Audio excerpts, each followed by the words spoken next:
ఒక చిన్న గ్రామంలో రంగయ్య అనే వృద్ధుడు ఉండేవాడు.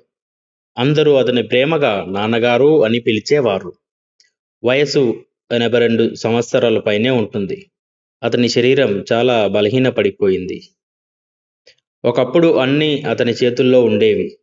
పొలం పనులు, పిల్లల చదువులు, గ్రామంలో అందరికీ సహాయం, జీవితం మొత్తం శ్రమగా గడిపాడు. కానీ ఎప్పుడు ఎవరిని తప్పు పట్టలేదు. జీవితాన్ని ప్రేమించాడు. కాలం మారింది. పిల్లలు పట్టణాల్లో ఉద్యోగాల కోసం వెళ్ళిపోయారు. సంవత్సరానికి ఒకసారి సంక్రాంతికి వచ్చేవారు. నవ్వులు, ఫోటోలు, పలకరింపులు, అంతే. మళ్ళీ నాన్నగారు ఒంటరిగా మిగిలిపోయారు. అయినా కూడా ప్రతి ఉదయం కంకరపోచెరలోని ఊరికి ఎదురు ముంగిళ్లకు ముగ్గులు వేయడం, పక్షులతో మాటలు, పాత నీమ్ చెట్టు నీడలో కూర్చోవడం అతనికి ఎంతో అలవాటు. అలాగా ఒకరోజు అతని ఆరోగ్యం బాగా క్షీణించింది. పక్కింటి మనుషులు హాస్పిటల్కి అతన్ని తీసుకెళ్లారు. పిల్లలకు సమాచారం ఇచ్చారు. వాళ్ళంతా వచ్చేశారు.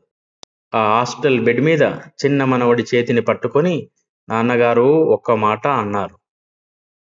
నన్ను ఎక్కడికైనా తీసుకెళ్తారా అన్న భయం లేదు. చావుని భయపడట్లేదు. కానీ ఒకటే భయం. నేను మీకు గుర్తు ఉన్నానా? గుర్తు రాకపోతే నేను పూర్తిగా మర్చిపోయి మనిషిగానే మిగిలిపోతానేమో అని భయం వేస్తుంది. ఆ మాట విన్న చిన్న మనవడి కళ్ళల్లో నీళ్లు రాగాయి. మొహం నిశ్శబ్దంగా మారిపోయి మొదటిసారి ఆయన హృదయాన్ని అర్థం చేసుకున్నాడు. అతని చివరి కోరిక ఒక్కటే, నా పాత ఇంటిని కాపాడు. ఆ చెట్టును నరకొద్దు. నాకు మిగిలిన జ్ఞాపకాలు అవే.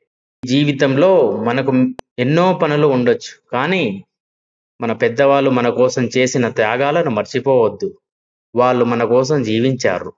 చివరికి వాళ్ళ కోరికలు చిన్నవే, కానీ విలువెంతో గొప్పది. వారిని దగ్గరుండి చూసుకోవాల్సిన బాధ్యత మనదే. ఇలాంటి మరిన్ని వీడియోస్ కోసం మన ఛానల్ సబ్స్క్రైబ్ చేయండి.